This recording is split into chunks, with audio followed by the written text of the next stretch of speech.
మనం వాడే ల్యాప్టాప్ లోనే ఆపరేటింగ్ సిస్టమ్ ఉంది, మనం వాడే ల్యాప్టాప్ లోనే ఆపరేటింగ్ సిస్టమ్ ఉంది, కార్ లో కూడా ఆపరేటింగ్ సిస్టమ్, మనం వాడే ల్యాప్టాప్ లోనే ఆపరేటింగ్ సిస్టమ్ ఉంది, మనం తోలే కార్ లో కూడా ఆపరేటింగ్ సిస్టమ్ ఉంది. కానీ రెండు ఒకటేనా అంటే కాదు, రెండు డిఫరెంట్. పదండి తెలుసుకుందాం. నీ కంప్యూటర్లో ఉన్నది వచ్చి జనరల్ పర్పస్ ఆపరేటింగ్ సిస్టమ్, నువ్వు వాడే కార్లో ఉన్నది రియల్ టైమ్ ఆపరేటింగ్ సిస్టమ్. అసలు ఈ రెండింటికి డిఫరెన్స్ ఏంటంటే, ఇప్పుడు నీ కంప్యూటర్లో ఒక టాస్క్ రన్ చేస్తున్నావు, ఆ టాస్క్ ఎంత టైంలో ఎగ్జిక్యూట్ అవ్వాలని టైమింగ్ ఉంటుంది. ఫర్ సపోజ్ నువ్వు ఒక యాప్ను ఓపెన్ చేస్తున్నావు, ఆ టాస్క్ ఎంత టైంలో రన్ అవ్వాలని చెప్పి ఆపరేటింగ్ సిస్టమ్ అనేది డిసైడ్ చేస్తుంది.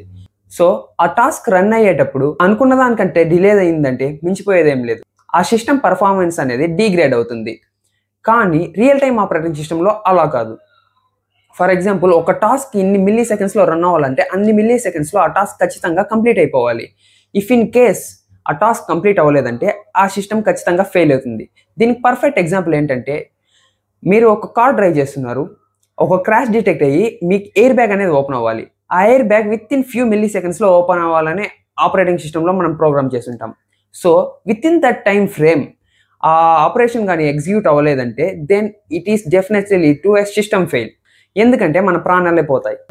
ఈ time constraints general purpose operating సిస్టమ్కి రియల్ టైమ్ ఆపరేటింగ్ సిస్టమ్కి మెయిన్ డిఫరెన్స్.